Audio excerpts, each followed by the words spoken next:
దశావతారాల హస్తాలు వచ్చమ్మా. ఒకసారి పట్టండి వాటిని.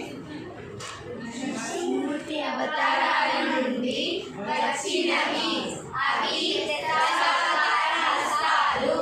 అవి 10: మత్స్య, కూర్మ, వరాహ, వామన, నరసింహ, పరశురామ, రామ, బలరామ, కృష్ణ, కల్కి. పరశురామ పెట్టండమ్మా. ఈ పరశురామలో త్రిపతాంగ హస్తము దేన్ని ఉద్దేశించి ఉన్నది? ఏమన్నది తెలుగులో? ఇంగ్లీష్లో అయితే యాక్స్, రైట్? సో పరశురామలో ఇదేంటి? పరశువు. పరశువు అంటే తెలుగులో ఏమంటాం? ఇంగ్లీష్లో ఏమంటాం? ఓకే. ఇప్పుడు రామ పైన శిఖరహస్తము దేనికి వినియోగించబడుతుంది? బిల్లు. ఇంగ్లీష్లో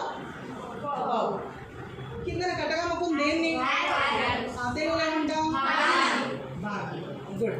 ఇప్పుడు బలరామ చూపియండి.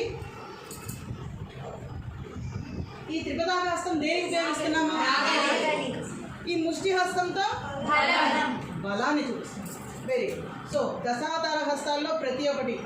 కూర్మ చూపియండి అమ్మా. కూర్మ. ఓకే. ఈ కూర్మలో ఏంటి? ఇది దేన్ని ఉద్దేశించబడినది? తాలూకా వరాహ తీయండి. దేన్ని సూచిస్తున్నాము?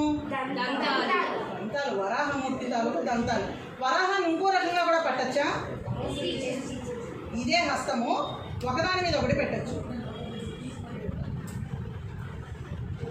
చెవులు, కూరలు. అర్థమైందా? మీ అంగుష్టాలు ఉన్నాయి కదా, ఒకసారి అంగుష్టాలను ఆడించండి. ఈ అంగుష్టాలు చెవులు. చిటికిన వేలు ఆడించండి. ఆ చిటికిన వేలు కొమ్ములు. ఏంటన్నా అంగుష్టాలు ఏంటి?